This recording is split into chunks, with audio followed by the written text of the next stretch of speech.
day, O God, and for the success of our class. I pray, O Lord God, that you will prepare us, Lord, study of examination. But I know it will be a great help if you would be provided with a study notes. Okay? So, punta na tayo dito sa ating review muna ng last week na lesson para ma-refresh tayo at hindi natin makalimutan.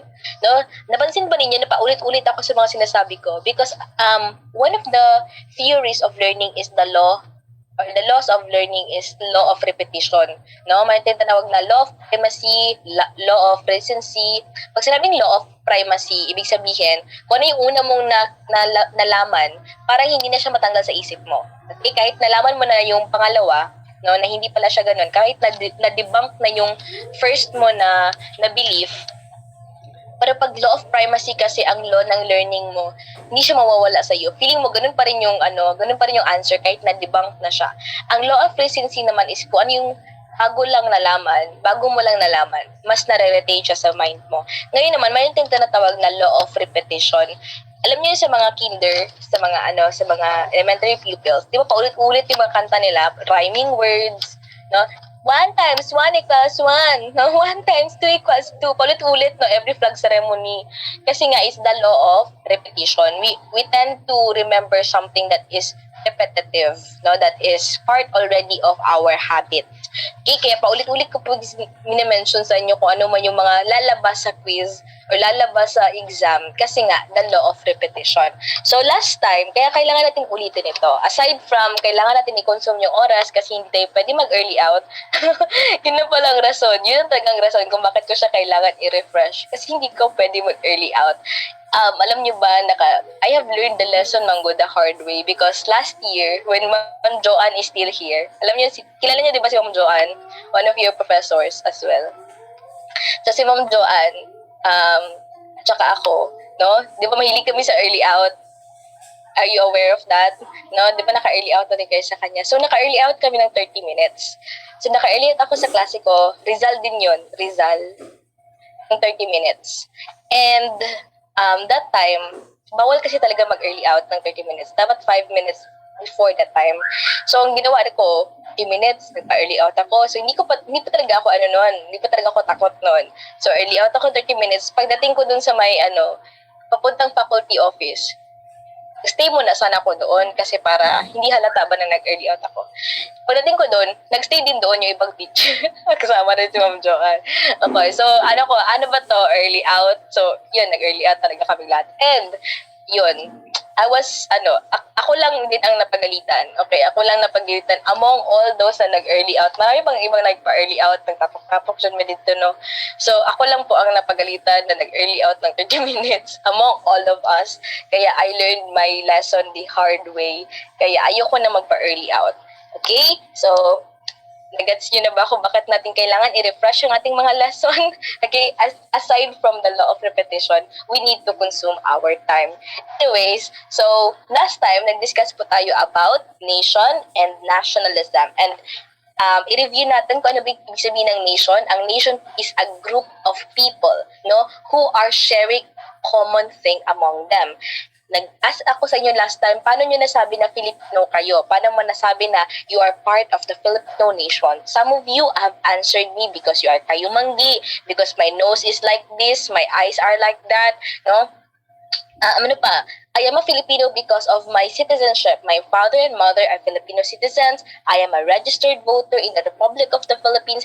Therefore, ma'am, I am a Filipino. Now, some of you naman, sinabi nyo last time na, I am a Filipino because, I practice the culture, the traditions, the language, the respect, the hospitality hospitality trait of the Filipinos, no? Lahat ng yun ay tama because na-consider nyo na Filipino kayo dahil you share a common thing among all other members of the nation. So it's a group of people that shares a common thing. So that is a nation. In our case, we share a common Filipino nation as a group. Okay? So the other concept that we have discussed is the nationalism. So nationalism, ideally, it is understood as a feeling of belongingness. But katulad nga ng sinabi natin last time, hindi sapat na ikaw ay proud na Pilipino lamang para masabi mong nationalism yon, no? Hindi sapat na proud kang Filipino ka, hindi sapat that your spirit is uplifted to oneness, no, with your countrymen. Countrymen po yan, hindi po yan countrymen. No, that was just a typographical error. So, hindi po sapat na yung feeling lang, no, yung nationalism, no? Nationalism is when you also contribute the common goal for the national development. Okay? You need to have a contribution rather than rather than being a liability. Okay? Kailangan meron tayong support. Kailangan meron tayong contribution na masabi nating nationalism yun. Okay? Because being proud to be a Filipino is not nationalism alone. It's not mere merely hindi yung nationalism. Nationalism is when you do something for the development of the nation. Ngayon naman, we also discussed about the 3 theories of nationalism, and we have learn that we have 3. So we have primordialism, we have modernism, and we have constructivism. So ayun po, I have a correction on this.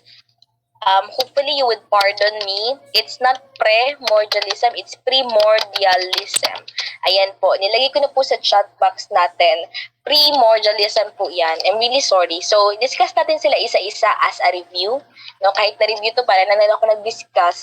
Anyways, pag sinabi po natin primordialism, it argues that our national identity kay kinaiya na jud nato siya, no? Kinaiya na jud nato siya. Ibig sabihin, our national identity has always been existed together with our ethnic cores as the thing that identifies who we are. No, ano ibig sabihin pag ethnic core? Pag sinabi pong ethnic core, kinaiya na jud nato, it has always been it has always been with us, no, from the very beginning. Kumbaga, ang pagiging Pilipino natin as our national identity has always been like that from the very beginning. Hindi tayo na-change, no, hindi tayo na-influence ng mga foreigners, hindi tayo na-influence ng modernity, hindi din po siya across time nag-change or across time na-redefine. Pag sinabi pong primordialism, it views nationalism and national identity as our rooted identity. Okay, ang clue niya lang po dito or ang keyword niya lang po dito pag sinabing primordialism is yung ethnic core. It has always been with us, no? Saan ka mang lup ng mundo, pumunta, magiging Pilipino ka because we have an established national identity of being a Filipino. Okay? So, kinaiya, that is primordialism. Okay, that's the first theory. How about the other theory, the second one? The second theory that we have is the modernism. The modernism, from the word itself, modern, is argued to be the one that changes the concept of the national identity and nationalism talked about by modernity. Ano itong modernity? Itong modernity po, ito po yung pinag-aaralan natin sa the contemporary world, no? Yung globalization, I don't know if you have remember that one. 'Di ba nakalagay doon sa globalization as modernization. It is when the world is being capitalized, no? Highly industrialized na mga countries.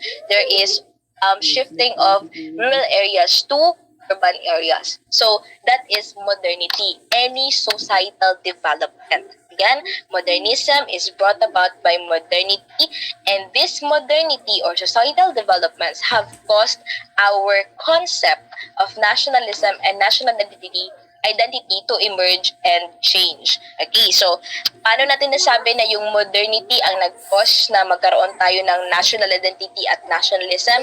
Ito po yung nagdi-discuss nun. This idea further posits that in the modern societies, the rigid social hierarchies could accommodate diversity in language and culture. So, ibig sabihin, nung hindi pa daw tayo naka-experience ng modernity, meron po tayong mga social classes. Ano yung mga social hierarchy na meron tayo? Meron tayong highest class, middle class, at saka lowest class. Sa discussion natin ng 19th century Philippines na social structure, na pag-aralan natin na yung mga Pilipino pala ay hindi pala sila iisang grupo. Okay? Nalaman natin na sa 19th century Philippines of Spanish colonization, yung mga Pilipino could either be a principalia, also either be an Indio, pwede rin po silang maging mestizos. Okay? So, ibig sabihin, there is diversity among Filipinos. Hindi payak kung ano ba talaga ang mga Pilipino, sino ang mga Pilipino, sino dapat natin pinipertain yung concept na Filipino. Okay, so there was no clarity in there kasi nga, we were divided, we were diverse. Ngayon, because of modernity, naging modern na yung society natin, nawala na rin po yung mga hierarchies. At dahil nawala na yung mga hierarchies, nawala na yung mga social class, nawala na rin yung diversity at mga divisions natin. So that is brought about by modernity. So, thanks to modernity, because nawala na yung mga ganong divisions, naging isa na tayo. Sabi dito sa last line ng discussion sa slide natin, in contrast with the present times in which rapid change pushed statehood to guard the homogeneity in society through nationalism. Ibig sabihin, naging one na po tayo. There is oneness already. So, naging homogenized na tayo, naging mas klaro na po yung konsepto natin, sino ba ang mga Pilipino, no? Regardless of your social status, regardless of your skin color, regardless of your ancestry. Okay? That is brought about the modernism. Nag-gets po ba ang pagkakaiba ng primordialism at saka modernism? I hope klaro na po ha, kasi lalabas po talaga to sa examination natin. And lastly, the last theory of nationalism is what we call as constructivism.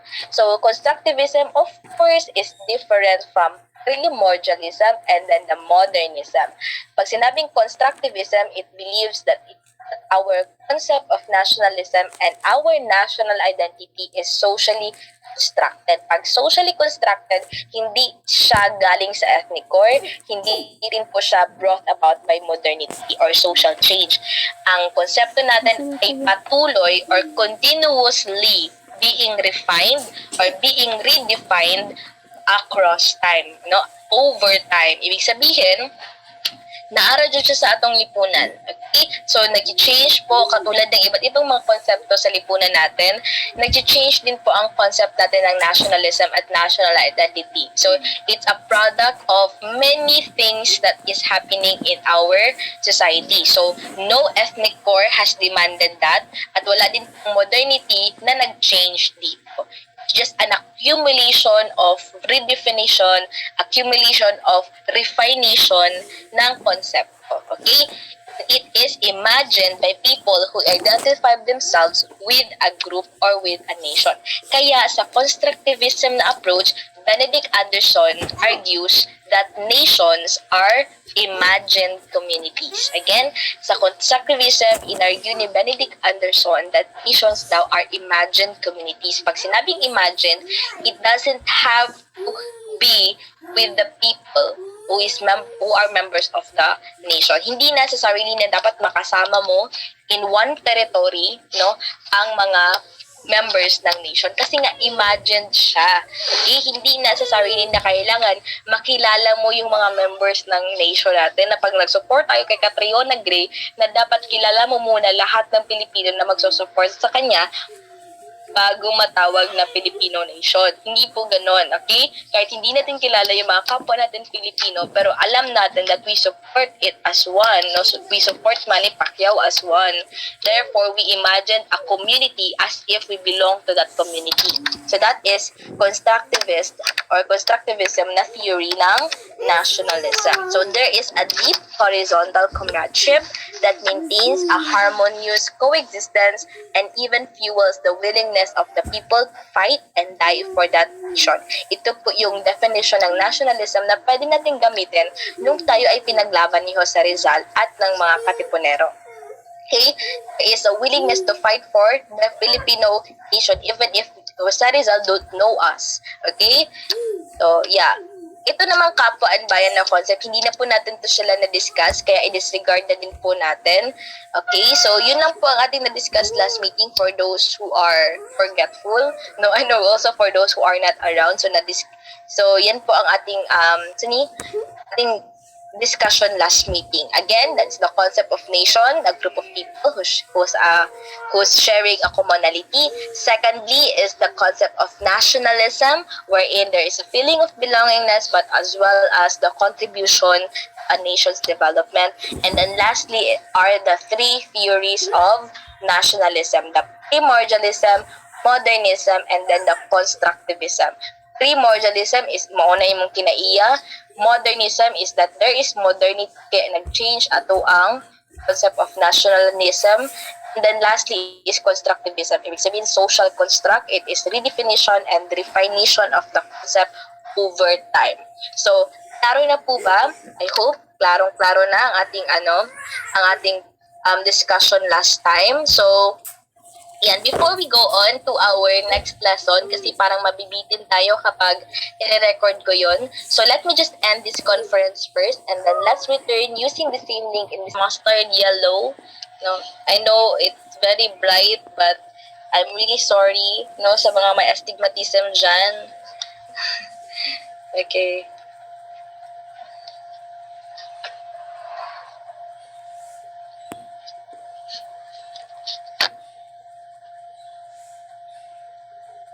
Okay, so for the week 5 lesson, it will be about Rizal's life. Kasi itong subject naman ito ay the life and works of Jose Rizal. Kaya, kailangan pa rin nating pag-aralan ang life ni Rizal, but this is not just for you to memorize it. Again, there are some facts that you need to memorize. That is a given, no? That is given already. But in my subject, as possible, kailangan eliminate natin yung pag-memorize, because at the end of the day, you will tend to forget what you have memorized. But what you have understood will remain with you, no? Wherever you go. Kahit na sobrang tagal na, no, nag-graduate kayo. So, for our learning objectives for this morning's lesson, we will be guided by the following. Number 1, to point out the important landmarks in the early childhood of Jose Rizal.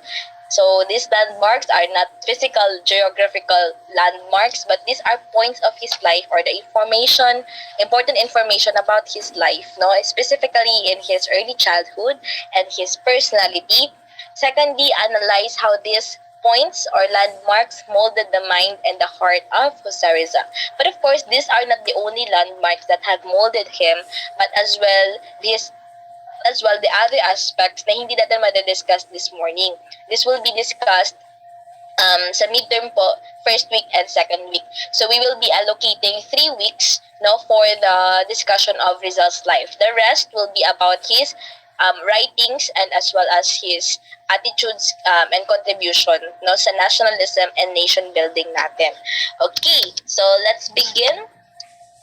Okay, si Dr. Jose Rizal po, no, when we introduce ourselves, no, ang first natin binibigay na information sa mga kung kanino natin pinapakilala yung sarili natin is of course our name, then our birthday, then where we came from, our hometown, and that's also the way I would like to introduce Jose Rizal to you guys. Okay, so Jose Rizal was born on 19th of June, 1861. I know this is not anymore relevant, but he was born on a Wednesday around 11 p.m. to 11 p.m. So, in Rizal's time, no, where ang Calamba, Laguna, kung saan man siya pinanganak, no, was a very prosperous town. Okay, very prosperous town, and I think ang pinaka-product nila that time is ang production of sugar. Kasi tubuhan talaga yung province ng Laguna, no? They are very rich in sugar cane. Okay? So, yeah, that's the only background for the of Jose Rizal. Ngayon, okay, when I ask my students, ano ang full name ni Jose Rizal? No, hindi ko pa ito pinakita sa kanila before. So, ayun, binigyan naman nila sa akin yung pangalan ni Jose Rizal. They are correct, but they are not arranged properly. So, hindi maayos yung pagkaka-arrange ng pangalan ni Rizal. No, but the real name of Jose Rizal is Jose Protasio Rizal Mercado E. Alonzo Rialonda. But I have a mistake here. Mayroon po akong misspelling.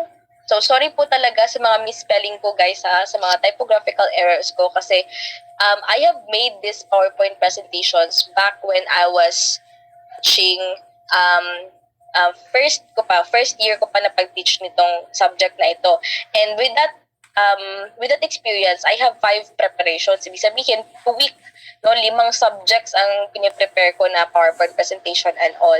So, usually talaga nakakatulog na ako ng 11, ng mga 1 or 3 a.m. Tapos klase ko 7:30. Tapos face-to-face pa yun. So, very challenging talaga siya. Kaya sorry talaga pag merong mga items or may mga words na nami-misspell.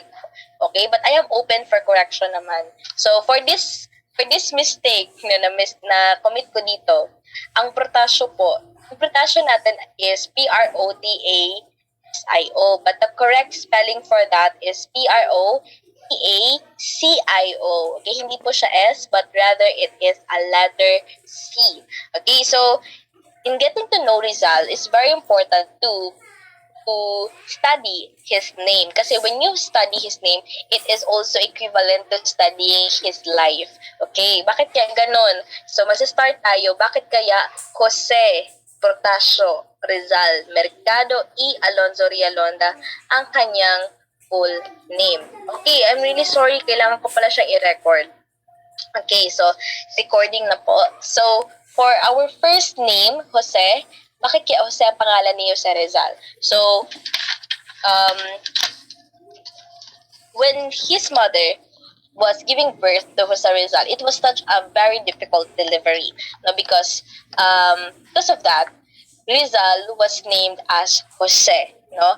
Jose in honor to Saint Joseph.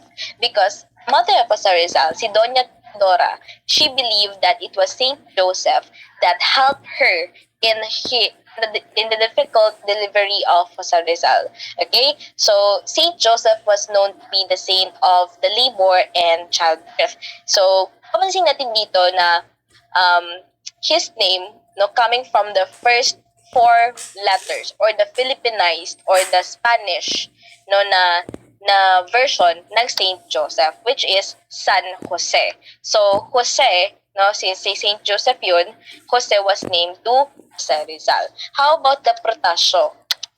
Saan galing tong Protasio? Is it galing from the fruit? Joke. So, mali. Okay, fruit ba to? No. It was also a saint. Saint Protasio po is a martyr whose feast is celebrated on every 19th of June. At nung nakuna nag-celebrate daw sila ng pista ni San Protasio, ay siya namang panakay, Rizal. So, he was named after the saint whose feast is celebrated on the day that he was born. Kaya po siya tinawag na Jose Protasio. So, what does it reveal about the family or the background of Rizal? It just reveals that the mother of Jose Rizal, no, in representation of their family was really religious, no? Religious talaga yung family nila. They were Catholics, of course, kasi saint nga, di ba? Saint nga yung mga references ng kanyang name. So, they were a Catholic and a religious family. Especially his mother, very religious. Now, naman, pag-aralan natin yung mga other na names niya. Kasi lahat ng name niya ay something to do with his personality, with his background. And I think this is the best way to teach the life of Rizal, no? Starting from his name, and then from his name, we will dissect all the parts of his name, and then trace back ano ba yung kailangan nating malaman about kay Jose Rizal through his name. And it's a win-win situation kasi at the end of this, you will tend to be familiar with the arrangement of Rizal's name kasi nga, mas naintindihan mo siya kaysa sa na-memorize mo siya. Am I right? Okay, if I'm right, that's good. Pero kung hindi, bahala kayo. Okay, so, skip na natin itong Rizal kasi it has a different explanation on that. Okay? So, from Protasio, skip muna tayo, papunta tayo ng Mercado. Okay? At saka ng E. Alonzo Rialonda. Okay, start tayo from the Mercados. Okay? So, of course, kaya siya tinawag na Jose Protasio Rizal Mercado dahil ang Mercado ay family name nila. So, paano nga ba sila naging Mercado? Did you know that the family of Rizal's father, di ba Mercado? Di ba pag family ng father natin, Mercado din sila.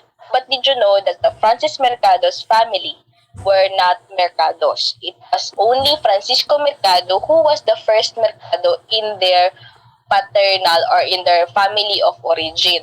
Kasi itong parents ni Jose Rizal, mag-start tayo kay Francisco Mercado. He was from the ancestry of Chinese. Okay, mayroon silang Chinese ancestry. And the father of Francisco Mercado was Domingo Lamco. Okay, wait lang. I-type ko lang po dito sa chat natin ha. It was Domingo Lamco. Domingo Lamco.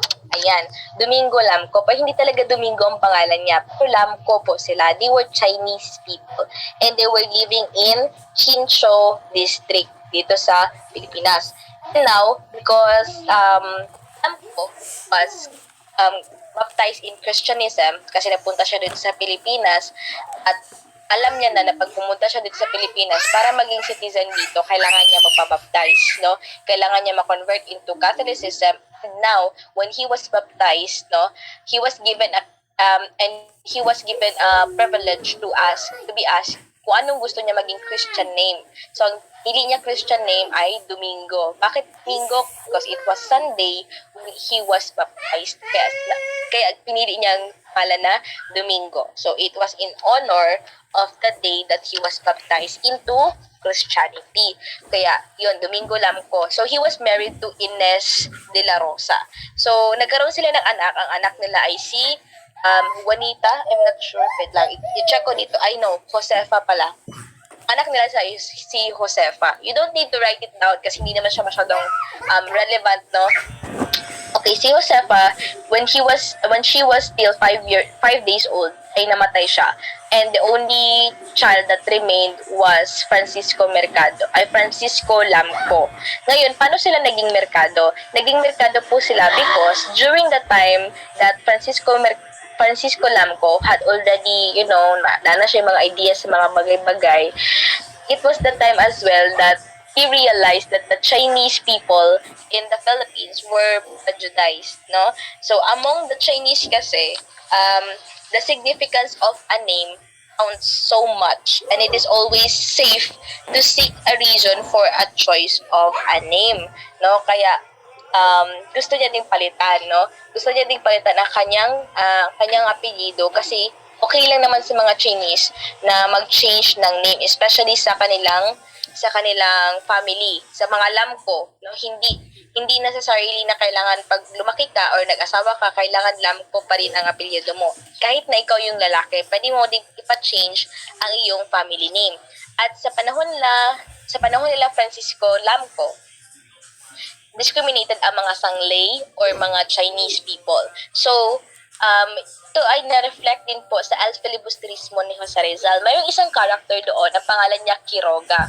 So si Quiroga, he was underestimated and he was fooled by the Spaniards. No, nalugi din siya dahil sa mga Spaniards. Kaya si yung bida, no, ginawa niyang kasabwat yung Chinese na yun para magpuslit ng mga armas, no, para kalabanin ng government.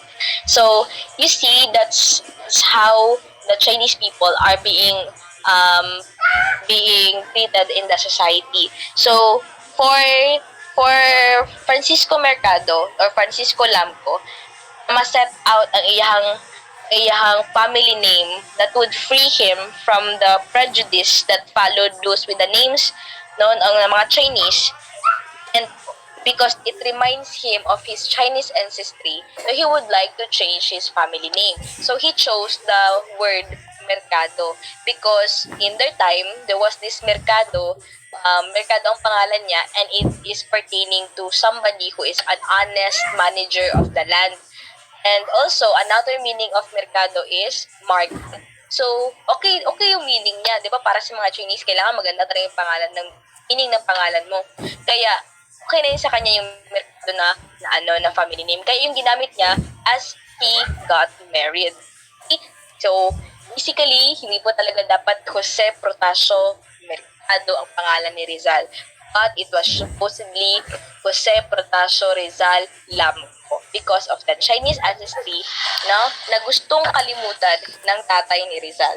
So, Ayan. So ngayon, nag-change na siya into Francisco Mercado. How about the mother of Jose Rizal? The mother of Jose Rizal was Doña Teodora Alonso y Realonda.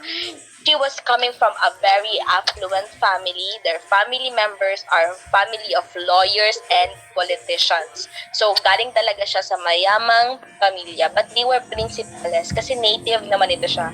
Native Filipina of Manila.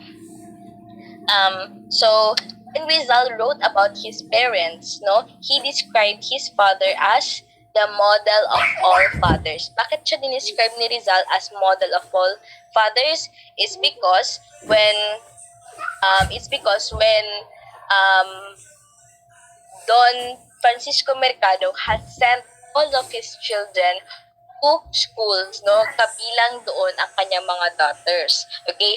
During their time, it was rare, or not really rare, but unusual. No, unusual para sa mga babae to be sent out to school to study.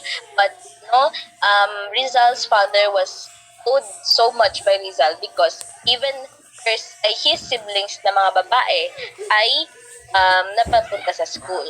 So, and also, his mother was described as a cultured woman of Manila.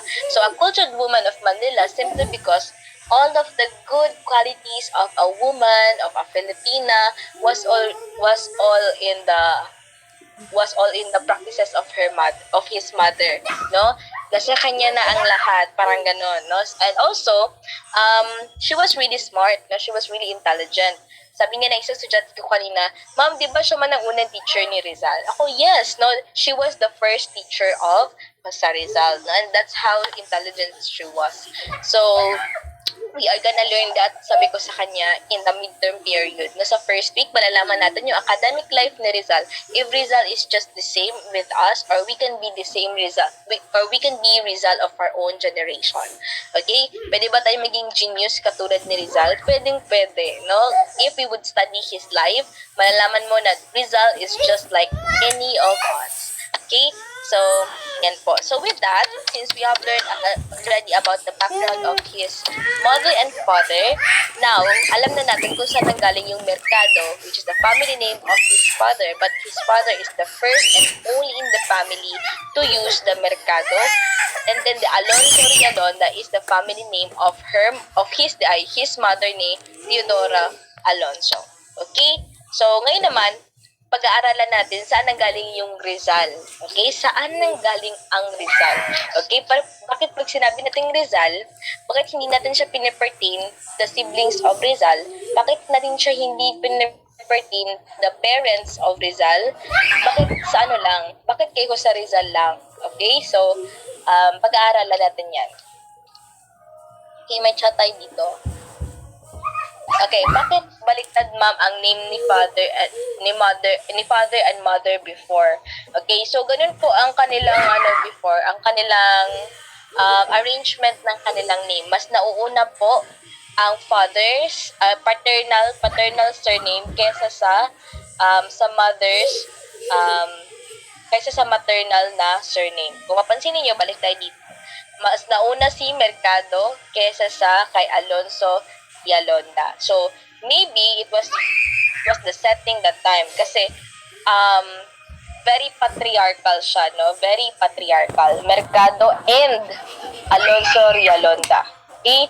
So, maybe, speculation lang po ito ha. Speculation lang po ito. Kasi yung iba, may iba silang asawa. Okay? So, for example, isa lang yung tatay.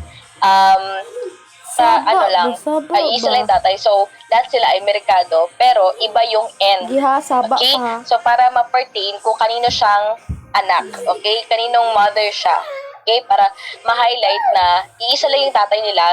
For example, Mercado sila lahat, pero yung yung end, is ma-associate dun sa surname, sa maiden surname ng kung sino man yung mother. For example, sa setting ni Mercado at saka ni Alonso Realonda, si Jose Rizal is meron siyang other siblings. Meron siyang other siblings. For example lang ito ha, speculation lang din po ito ha, kasi wala naman tayong ibang proof sa history, kundi yung mga patches lang na meron tayo.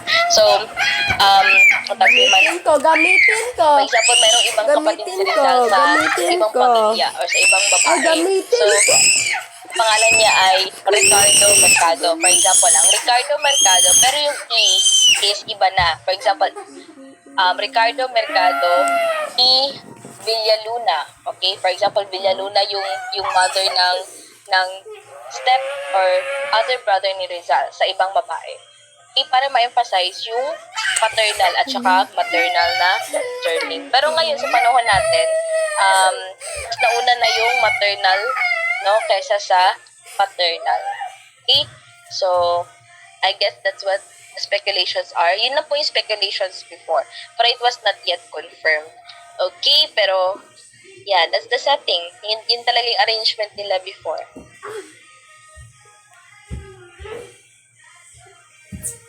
Okay. Hindi po man ng mami niya daw ganun daw ang arrangement. So yeah, that is the traditional one. Okay, pero sa panahon natin ngayon, no, marami kasing decree sa pag-change ng names. So meron tayong Claveria decree, which is the very famous, isa rin po ang Claveria decree sa sinasabi na pag-change ng surname ni Rizal. Pero meron din po tayo isang theory na i-discuss natin ngayon kung bakit nag-change ang family name ni Rizal from Mercado, tapos nalagdagan siya ng Rizal. Okay? So, i-discuss ko muna ang siblings ni Rizal para mas maintindihan natin kung bakit Rizal ang kanyang surname. Okay? So, here we have the list of the siblings of Jose Rizal. They are 11 children in the family. Saturnina is the eldest, Soledad is the youngest. Jose Rizal is 7th among the siblings, but you don't need to memorize all of that because, you just choose the significant information about Rizal and the relevant ones. Ngayon, hindi lahat nilagyan ng definition. Hindi ko lahat nilagyan ng definition even if sa book natin, meron pong mga definitions nakalagay.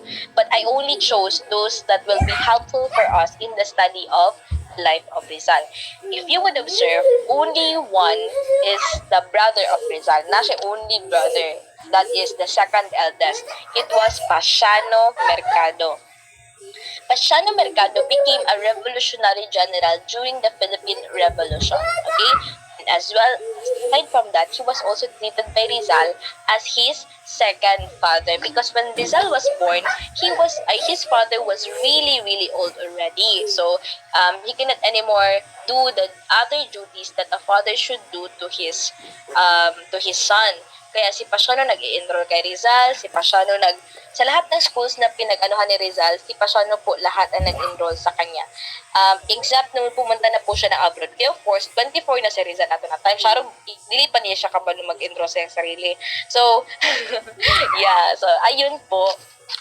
Lahat po, si Pasiano lahat, no? So, papansinin po ninyo dito, after kay Jose, mayroong kapatid na si Concha or si Concepcion who died at the age of 3.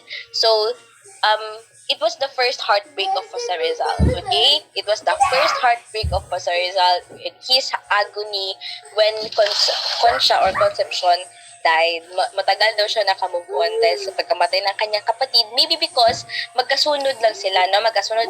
So, might as well, Concha became his teammate when she was still alive. So, after sundan naman siya ni Josefa at ni Trinidad. So, both Josefa and Trinidad were members of the Katipunan, and both of them had died unmarried because they dedicated their lives for the Katipunan. So, balik tayo kay Pasiano. Sabi natin kanina, Pasiano became a revolutionary general during the Philippine Revolution. And with that, si Pasiano po ay isang friend at isa po siyang former student ni Father Burgos. Si Father Burgos po ay isa po siya sa Gomburza. Na-remember niyo po ba yung Gomburza? Kilala niyo po ba yung Gomburza? Gomez, Burgos, Zamora, the three martyred priests. And did you know that yesterday is a celebration of the death anniversary of the three martyred priests, February 17. Okay? Yes po. hapon po kanilang anniversary. No, it's a very important event in the Philippine history that we need to study, and we need to remember na dapat hindi sila ma-erase sa ating civilization. Okay, anyways, speaking of Gumburza, kung si Rizal ay papasok na siya sa Ateneo, no? Napapasok na siya sa Ateneo, Pasiano enrolled him there. He was actually late na siya sa enrollment. Now, late na siya sa enrollment. So, when Rizal entered Ateneo, it was just 4 months. It was just 4 months after nagarote ang mga Gumburza. So, very fresh pa ang issue. It was a national issue that time. So, lahat po ng mga connected sa tatlong martyred feast ay suspicious sa mata ng mga soldiers at mga officials, especially dahil ang church organization ay parte po ng ating political system before. So, pag suspicious ka, no, papadakip ka or family mo, kaya family members. Kaya si Pasiano, dahil si Rizal ay aalis na kanilang bahay, pupunta siya ng Ateneo, doon siya magsistay para mag-aral ng 4 years. Pasiano decided that Rizal should change his surname. Kaya, change na ito from Mercado to Rizal. That's why when Rizal went to Ateneo, gamit-gamit niya po yung family na Rizal. Okay? With that being given, it was Rizal who is the first person in the family to use the surname Rizal. Kaya po, sa ating study ng name ni Rizal, we may reflect here his life, no? Bakit Rizal ang kanyang family name, okay? Kasi nga, his brother, no, was being suspected by the officials for being connected with Father Burgos. Actually, their time, taboo word or bad word po ang pagsabi ng Gumburza or Gomez, Burgos, Zamora because they all relate to filibusterism, no? Pagiging taksil, no? Pagiging traidor. Okay? So, filibustero is also a bad word. It's a taboo. No, it's a taboo to say those. Okay? So, kaya ayun masangkot ni Pasiano si Rizal sa anumang pwedeng mangyari, no, because of his connection to the Burgos, no, to Father Burgos. So Rizal, it came from a Spanish term Rizal, which means green fields or luntiang bukirin. So you see, sa pag-study lang natin ng pangalan ni Rizal, marami na tayong nalaman about him. Okay, because when we study his name, it's not just we memorize it easily, but we get to know Rizal more, when we study his name. Okay? So, I hope that gives you a background about Jose Rizal and who he was. So, ngayon naman, let's go to his family, the Mercado family. The Mercado family is considered as a very affluent family. So, paano natin nasasabi na affluent sila? So, their family, sabi dito, belong to the Principalia class. Therefore, they are the principales. So, 19th century natin na discussion. Ano nga ibig sabihin ng Principalia? They are the elite, no, mga mayayaman sila na mga native Filipinos. Usually, they're coming from the Kadatoan class. And natawag sila na affluent family dahil mayaman po si Doña Teodora. Mayaman din naman si Francisco Mercado, but or on slight lang, pero mas mayaman talaga si Doña Teodora. Not just because she is mayaman, but also her family ay mga politicians at mga lawyers. 'Di ba sa Principalia class na discussion natin, the Principalia class are the ruling elite natives. Ibig sabihin, they were given a position in our politics, no? The 19th century political system. So, the only positions that were given to the Filipinos, again, are the gobernadorcillo and cabeza de barangay. These were the lowest among the political positions in the system. Okay? So, Doña Dora Alonzo is also an inquilino, kaya natin napatawag na affluent talaga yung family nila. Ano ibig sabihin ng inquilino? Pag sinabi natin inquilino is a primary tenant, the person is a primary tenant in the Dominican state. Pag primary tenant ka, ibig sabihin, premium yung pag-rent mo. Premium yung rent mo doon sa lupain ng mga Dominican friars, Dominican mga priests. So, dahil inquilino siya, she can afford to be a primary tenant. Ibig sabihin, marami siyang nirentahan ng mga lupa, marami siyang farm, marami siyang pinatayuan ng mga bahay, sari-sari store, whatever. So, mayaman talaga sila. Aside from that, sabi ko nga di ba kanina, primary tenant, maraming nirerentahan na lupa. At parts of the lot that were leased by Doña Teodora was the establishments of their two stone houses or dalawang bahay na bato. If i-google niyo yung bahay nila Rizal sa Calamba, Laguna, ano na siya na sa tagsineman na reconstruct na siya. Iba na yung kulay, color green na siya ngayon na nakapintura na. It was actually burned kasi, nasunog kasi yung bahay nila noon. And now it is being reconstructed as a museum. Naging museum na siya. Siguro kung malapit lang yung school natin doon sa Calamba, Laguna, no? Siguro nakapag-field trip na tayo. But, sana matapos na din yung museum natin dito sa Jensen. Ewan ko lang kung nasimulan na nila, but in 2016, 2016, I have attended this museum workshop with the National Museum and the National Commission on Culture and Arts. Napunta sila dito, kasama yung ating LGU, and I have attended there because my late professor, and then the other is our another professor, they brought us dito sa workshop na to with the National Museum, and the government, the LGU is actually planning to establish museum here in Jensen. Kaya so 2021 na, hindi ko alam kung kailan pa. 2016 pa yung nag-start na yung workshop namin na yun and seminar with the National Museum and NCCA. Pero ewan ko, parang hindi pa nag-start, no? So hopefully makastart na yun, and though hindi man natin yun ma-experience with your class, but hopefully the other classes would experience at travel with the museum. Kahit na hindi tayo makapunta sa bahay na bato, okay, na Rizal. So, dalawa po yung bahay na bato nila. Ibig sabihin, they are made of stones. Sa panahon natin ngayon, common na yung mga sementadong bahay. Pero sa panahon nila, it was a real big deal, and it was not an ordinary stone. It was strong variant of stones, and dati mas well intact yung mga construction, even though some of the constructions are constructed with egg whites and proteins of eggs, pero matitibay talaga ang kanilang mga churches, ang kanilang mga buildings before. So, yan po, big deal po sa dati ang may bahay na bato.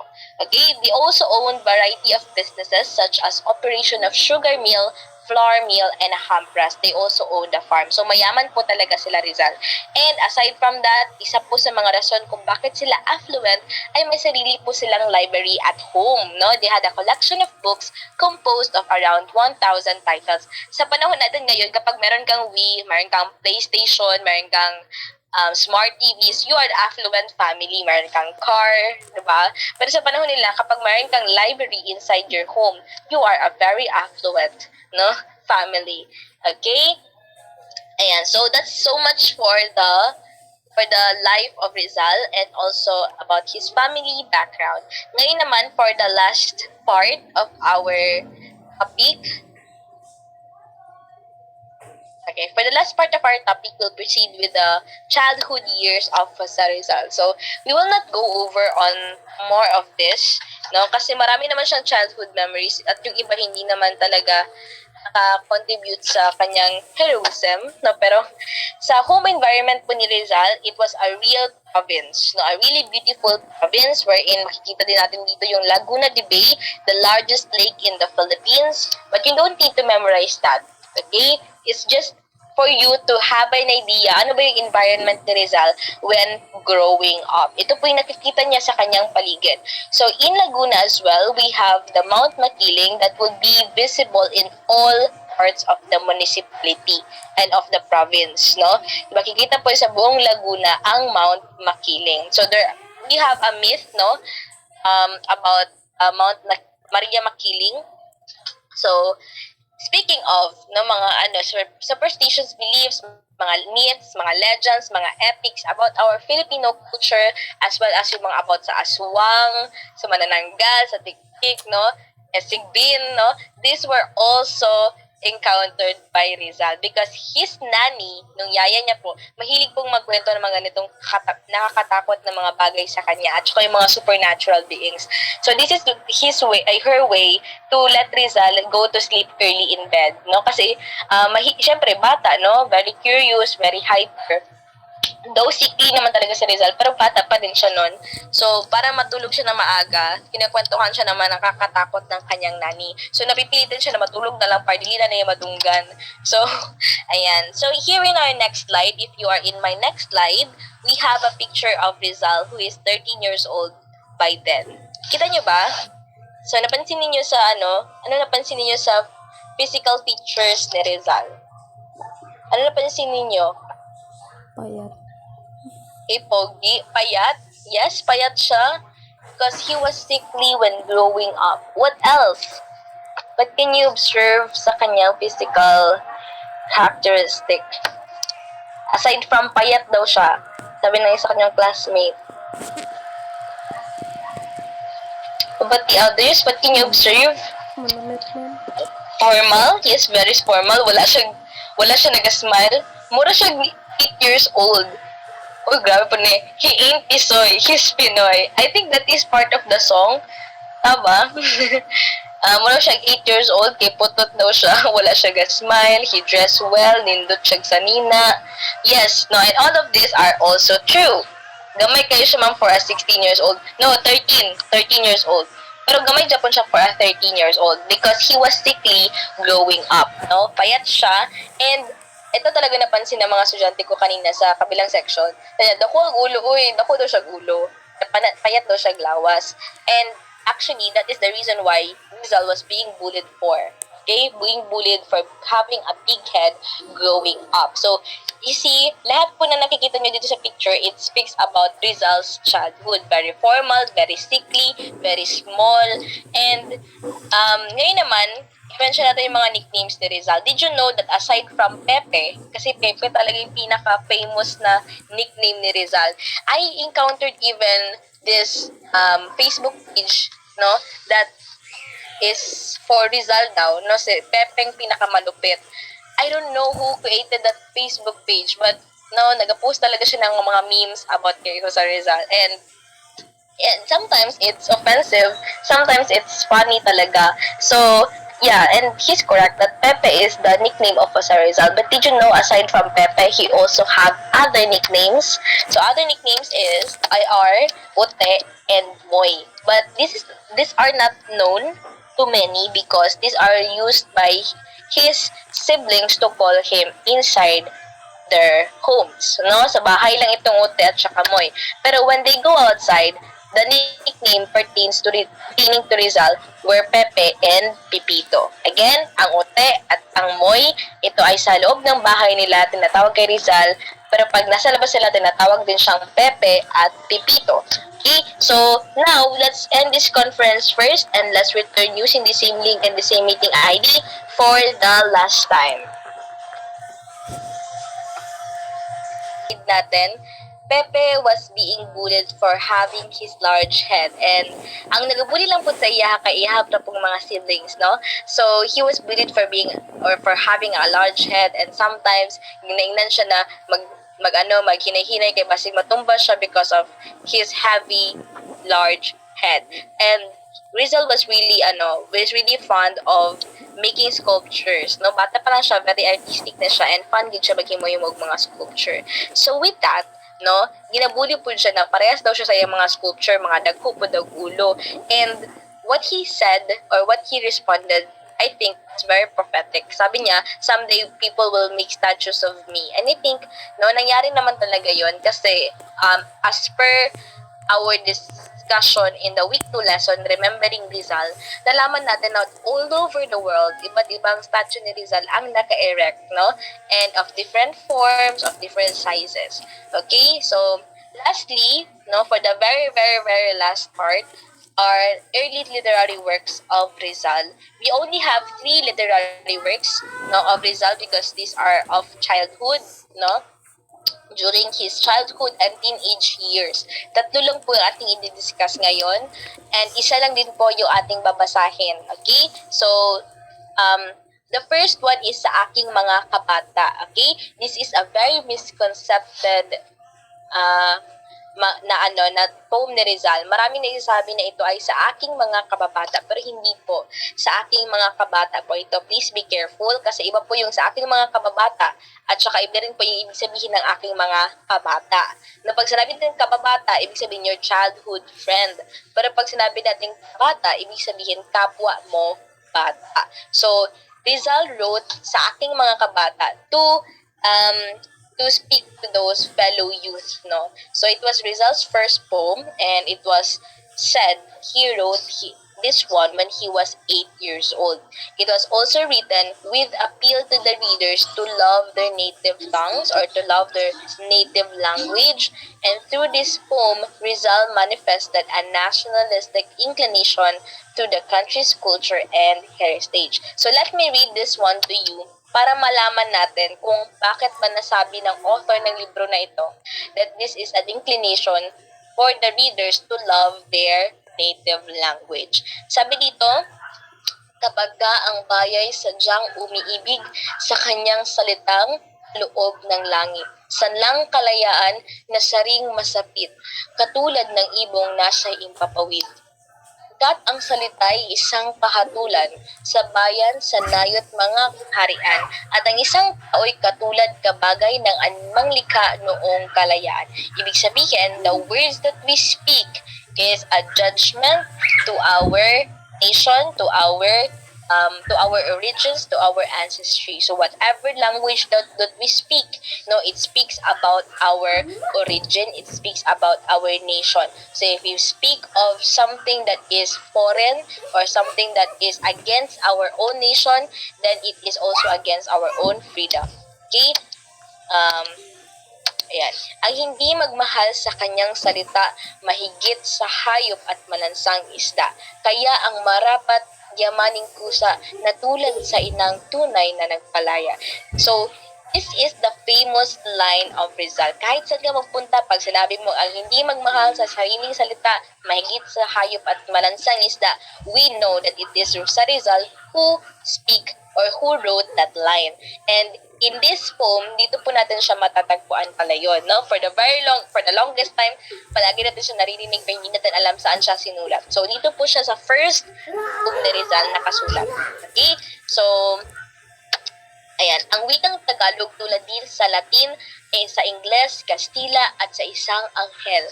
Sapagkat ang poong maalam tumingin ang siyang nagawad, nagbigay sa atin. So this is the very reason why we need to love our own language, because according to Rizal, it was God, no, it was Almighty that who is wise, so who is wise to judge. Sabi dito, maalam tumingin. He is wise to judge. He is wise to analyze us, to understand us. Siya nagbigay sa atin daw ng language na ito. Siya nagbigay sa atin ng identity na ito, ng tongue na ito, and it is for a reason. No? So we should not compare our language with another language, because they are all the same. They were given to us by the Almighty, and we should honor this. We should take care of this, and we should not use our language, a common thing we should not use our language to harm others. Okay? So, kasi nga, galing daw siya sa ating Almighty. And, sabi dito, ang salita natin tulad sa iba na may alphabet at sariling letra, na kaya nawalay dinatnan ng sigwa ang lunday sa lawa noong dakong una. So, ibig sabihin, it's like any other language, no? Our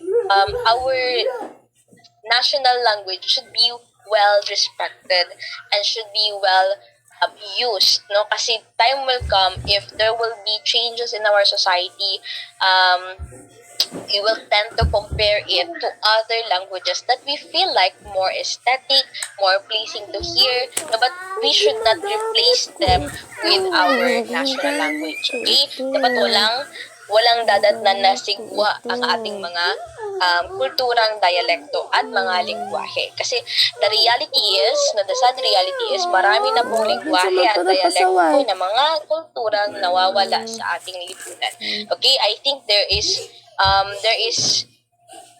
hundreds, no? There are hundreds na po ng mga IT tapos magano na po communities sa natin akin ang ha. nawawala na, no? The last time that I studied it when I was in college, kasi yun naman talagang major namin ng aming course, no? We have learned that hundreds of the LUMADs or IP communities have already nawala na talaga sila, no? Nawala na talaga sila, naubos na ng kanilang tribe dahil hindi na pinapractice or hindi na na-impart to the next generation ang kanilang kultura, nakalimutan na po sila. Okay? So, same as true with their language, with their chants, with their clothing, with their traditions, na nawala po yung lahat. Kaya, kung ano pong meron tayo ngayon sa ating kultura, sa ating lingwahe, sa ating mga practices, may all this will not vanish because it speaks about our origins. Okay, so that is the first poem of Rizal. Next naman po ang kanyang second poem. Lisan ko na lang kasi I only have a minute. So, it's the Un Recuerdo de mi Pueblo. It is the poem that is dedicated to his hometown, a tribute to my town, for the Calamba, Laguna. He wrote this when he was 15 years old, and by this time, he was a student in Intramuros. No? Nag-aaral siya sa UST at saka sa Ateneo. So, minsan lang talaga siya nakakauwi sa Calamba, Laguna. Kaya he write this poem because he missed his hometown. And lastly is his autobiography. It was called as Memorias de un Estudiante de Manila or the Memoirs of a Student in Manila under the pseudonym P. Jacinto. Okay, so yun po lahat ng ating early literary works ni Rizal during his childhood and teenage years. And dyan po nagtatapos ang ating lecture for this morning. Ayan, na-off ko na po yung ating recording. Hopefully, you have learned a thing or two. Do you have any questions?